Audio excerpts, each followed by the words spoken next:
पूजा पाठ करते समय ध्यान रखने योग्य महत्वपूर्ण बातें। हम अक्सर पूजा पाठ करते हैं लेकिन उसका फल हमें नहीं मिलता। तो ऐसी परिस्थिति में कुछ बातों को ध्यान में रखना चाहिए। कुछ नियम है जो हमें ज़रूर करना चाहिए।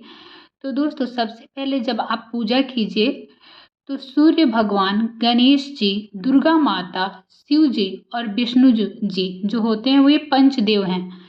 तो इनकी पूजा सभी कार्यों में अनिवार्य रूप से करनी चाहिए। पंचदेव देव का ध्यान जरूर करना चाहिए। इससे क्या होता है, लक्ष्मी जी की कृपा हमारे परिवार पे हमेशा बनी रहती है, घर में सुख समृद्धि आती है। तो दोस्तों, आज के वीडियो में हम बात करेंगे कि जो हम डेली पूजा करते हैं तो उसमें किन किन बातों का ध्यान करना चाहिए, कौन कौन सी छोटी छोटी गलतियां हैं जिसे हमें नहीं करनी चाहिए। तो चलिए आप लोग ध्यान से सुनिए। बहुत सारे लोग होते हैं जो कि शाम में भी पूजा करते हैं, सुबह में भी पूजा करते हैं, शाम में भी भगवान को फूल चढ़ाते हैं। तो शाम के समय भूल कर भी फूल नहीं तोड़ना चाहिए। अगर आपको शाम का पूजा करना है ना तो शाम से थोड़ा सा पहले आप फूल तोड़ के रख लीजिए, तभी उसे भगवान को चढ़ाइए। लेकिन शाम के समय फूल नहीं तोड़ना चाहिए। जब भी आप भगवान का पूजा कीजिए तो भगवान को आमंत्रित करना नहीं भूलिए। तो आप ध्यान से भगवान को आमंत्रित कीजिए। आसन देना, उनको स्नान कराना, धूप दीप और अक्षत, चावल, कुमकुम, चंदन, पुष्प, प्रसाद आदि अनिवार्य रूप से होना चाहिए पूजा में, और ये सब चढ़ाना चाहिए। तो भगवान को आमंत्रण देना बिल्कुल भी नहीं भूलना चाहिए। देवी देवताओं को जब भी आप फूल पत्ती चढ़ाते हैं, बेलपत्र वगैरह, तो उसे ना एक बार आप पानी से ज़रूर धोना चाहिए। क्योंकि देखिए, फूल हम खुद से तोड़ के लाते हैं, हाथ वाथ धुल के जाते हैं, लेकिन फूल पे ना कोई भी किसी भी हाथ से टच किया रहता है, छुआ रहता है, या किसी भी तरह का पानी वानी गिरा रहता है। तो इसलिए आप फूल मार्केट से खरीद के लाइए या खुद तोड़ के लाइए। एक बार फूल को, बेलपत्र को, तुलसी का पत्ता जो भी हो उसे एक बार पानी से ज़रूर धुलिए, फिर अपने घर के मंदिर में लेके आइए और भगवान को अर्पित कीजिए।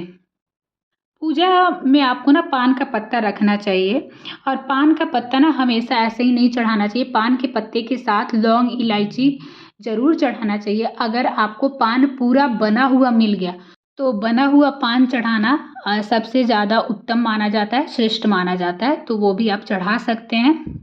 उसके बाद पूजा में हम अक्षत यानी चावल का यूज करते हैं, भगवान को चढ़ाते हैं, अर्पित करते हैं। तो हमेशा ध्यान रखिएगा कि कभी भी अक्षत जो है टूटा हुआ चावल नहीं होना चाहिए, खंडित नहीं होना चाहिए। तो उसका ध्यान रखना चाहिए और कोशिश करना चाहिए कि सफ़ेद चावल भगवान पे ना चढ़ाएं। आप उसे पीले रंग से रंग के चढ़ाएं। वो पीला रंग से जो रंगा हुआ अक्षत होता है ना, वो शुभ माना जाता है। अगर आपके पास नहीं है तो आप थोड़ा सा हल्दी में उसे पानी डाल के और चावल को उसमें मिक्स कर दीजिए और वो पीला रंग का हो जाता है, तो आप उसे भी चढ़ा सकते हैं। और पीले में थोड़ा सा सफ़ेद उजला चावल मिला सकते हैं, तो वो अक्षत की तरह बना सकते हैं। उसमें थोड़ा लाल भी मिला सकते हैं, लेकिन सिर्फ सफ़ेद चावल नहीं चढ़ाना चाहिए, उजला चावल नहीं चढ़ाना चाहिए। और खंडित तो बिल्कुल भी मत चढ़ाइएगा। जब भी आप पूजा करते हैं ना तो उस बीच में जो हम दीपक जलाते हैं तो दीपक बुझना नहीं चाहिए। पूजा हम जितना देर करते हैं, हम दीपक जलते रहना चाहिए। अगर दीपक बीच में बुझ जाता है ना तो पूजा का जो पूर्ण फल है ना वो हमें प्राप्त नहीं होता है। तो इस बात का भी आपको ध्यान रखना चाहिए कि पूजा करते समय दीपक नहीं बुझना चाहिए। उसके बाद हम बात करेंगे कि कौन से भगवान को किस कलर का वस्त्र चढ़ाना चाहिए। तो जैसे भगवान विष्णु को ना पीला रंग बहुत पसंद है, ये सबको पता है। तो आप भगवान को ना पीले रंग का रेशमी वस्त्र चढ़ाइए बृहस्पति भगवान को, जिससे वो काफ़ी प्रसन्न होते हैं। और सूर्य देव को, गणेश जी को और माता दुर्गा को प्रसन्न करने के लिए आपको लाल रंग का वस्त्र अर्पित करना चाहिए, चढ़ाना चाहिए।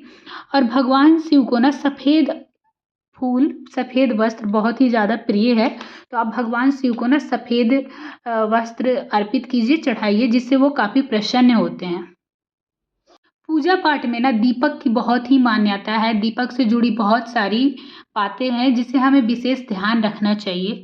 तो जब भी आप पूजा करें और दीपक जलाना, तो दीपक को भगवान की जो प्रतिमा है, भगवान की जो मूर्ति है, फोटो है, उसके सामने रखिए। बहुत सारे लोग क्या करते हैं, इधर उधर रख देते हैं, तो इधर उधर नहीं रखना चाहिए। एकदम से भगवान की मूर्ति के सामने ही दीपक रखना चाहिए। उसके बाद जब भी हम पूजा करते हैं ना, तो खड़ा होके पूजा नहीं करना चाहिए। आप कोशिश कीजिए बैठ के पूजा करें, और जब भी बैठे ना तो खाली ज़मीन पे नहीं बैठना चाहिए, आसन ज़रूर लगाना चाहिए, आसन पे बैठना चाहिए। और आसन पे ना आप बैठिए, लेकिन उठते टाइम ना उसे अच्छे से हाथ से मोड़ के तब रखिए।